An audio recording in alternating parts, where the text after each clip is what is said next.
I know it's hard to tell by looking at me, but I'm actually a retired police officer. I've spent over 20 years on a local sheriff's department. And it came time where I was spending more time with people I didn't like and less time from the people that I love. And I decided to call it quits and start something new, which is this YouTube channel. But as promised, this is the emergency response tractor. These are only a few of the secondary emergency lights that I have bought over the years. These are white and amber, both of these little ones. One of these is half red and half blue. Another one is half white and half red. And the other one is half blue and half white. Not sure which one exactly with the lights off, but when we get these wired up, we'll be able to see them. We're gonna mount these on the tractor. And we'll have some fun with that. Initially, I was going to hook these up to a rocker switch. And the more I got to looking at it, I didn't really want to cut out a spot to put the switch in on the dash. So I think what I'm gonna do is I'm going with the 12-volt plug-in right there. And I could just mount these I could just do little tiny screws or bolts into the side somewhere. And then I can wire all the lights into this switch here, this plug. It's got a fuse built into it. And I just have to find a place to mount it and get the lights wired up, and we should be up and running. I bought these secondary lights over the years because sometimes the modules and the overhead light bars, you know, the ones mounted to the roof of the cars, sometimes those go out, or, you know, sometimes the wiring is bad, whatever.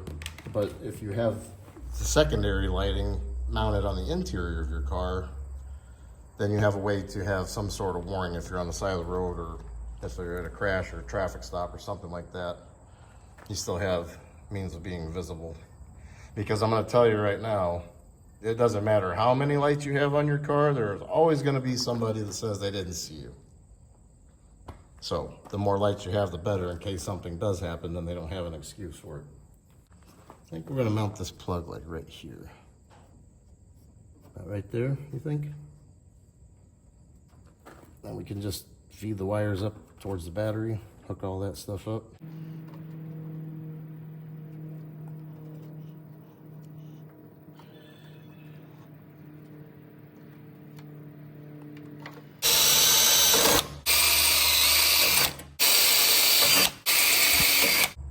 Got our hardware.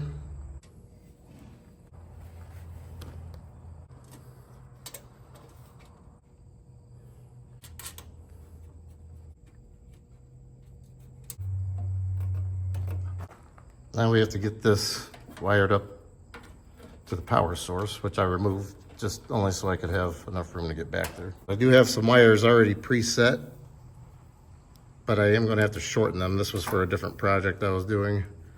But we're gonna keep these so we can go around the bolt for the post on the battery. These we'll get rid of. We'll shorten it up so we don't have a bunch of wires loose in there just draped all over the place. So this is going to need to come from about here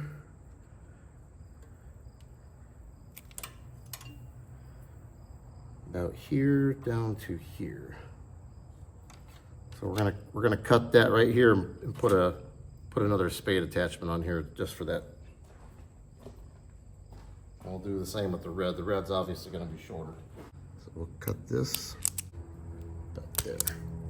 That's all you need, just a little bit. I'll do that. Make sure everything's lined up. Clamp it down. So there, the wires are in there.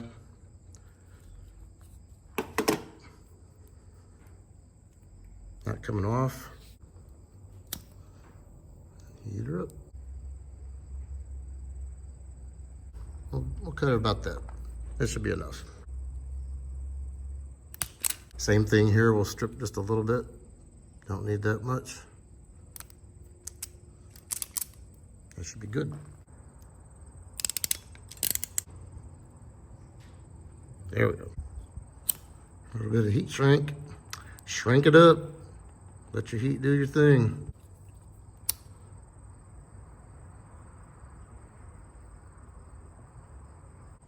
all done.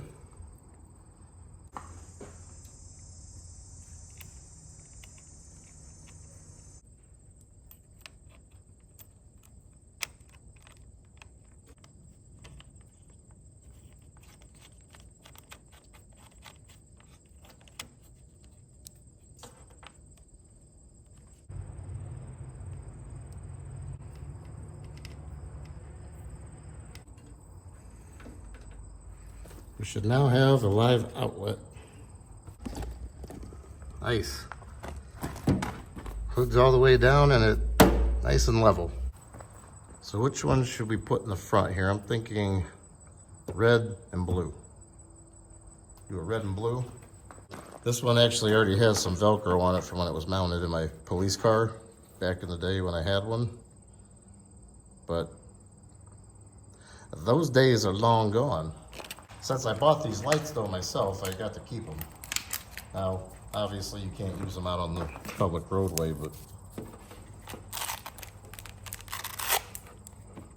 nothing says you can't put them on a tractor and drive around your yard and goof around with them.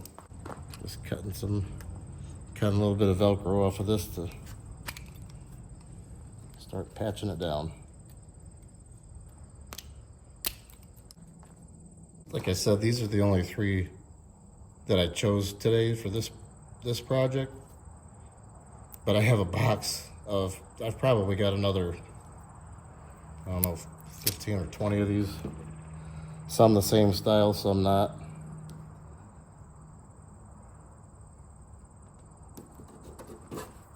I'm not gonna get rid of them. I spent so much money on them. But a good thing I held on to them because now I could do things like this.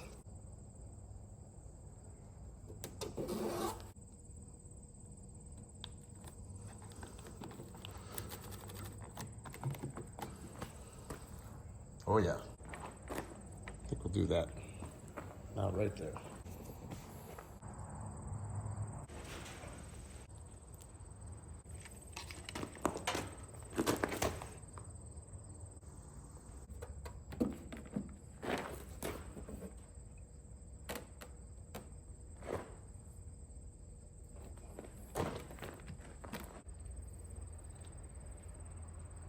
We're gonna save these for a different video.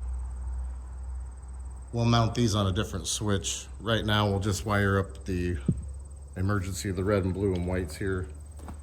And then I'll get another outlet and we can do that another time. All we have left to do now is we're gonna put a female spade connector on both of these. And then we're gonna put male spade connectors on the lighting so they can get a good connection and the switch can operate the lights. Then we can be on our way. But we'll cut them right about here.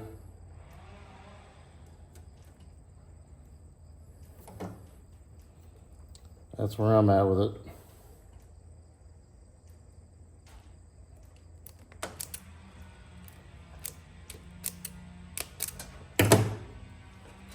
There we go.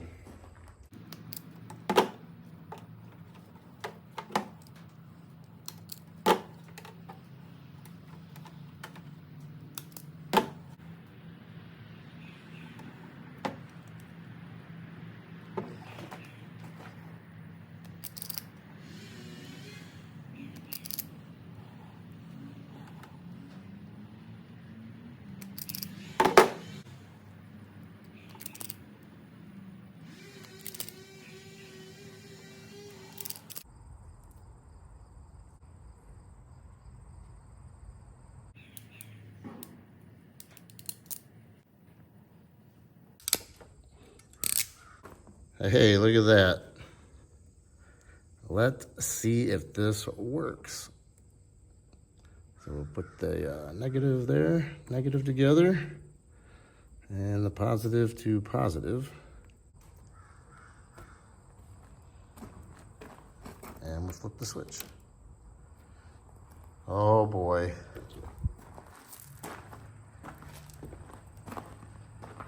They work.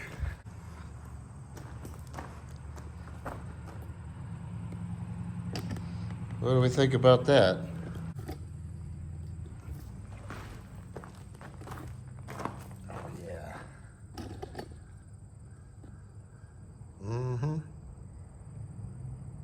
Sweet. And there's the red and white, as you can tell. Nice. Oh yeah. Awesome. Okay, I am gonna put a little bit of this wiring protector over the wires. These are exposed and I don't want them to touch each other and short out, but for now it's temporary.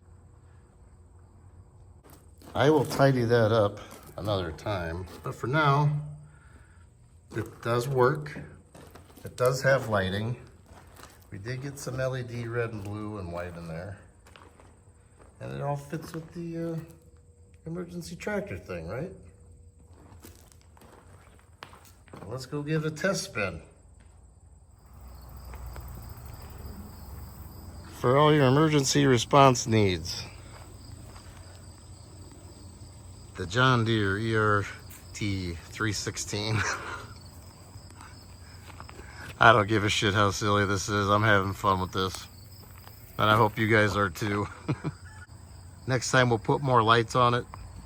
And I've got some other items I want to mount on here as well. But I hope you're having fun with this as much as I am. You guys take care and we'll see you in the next one.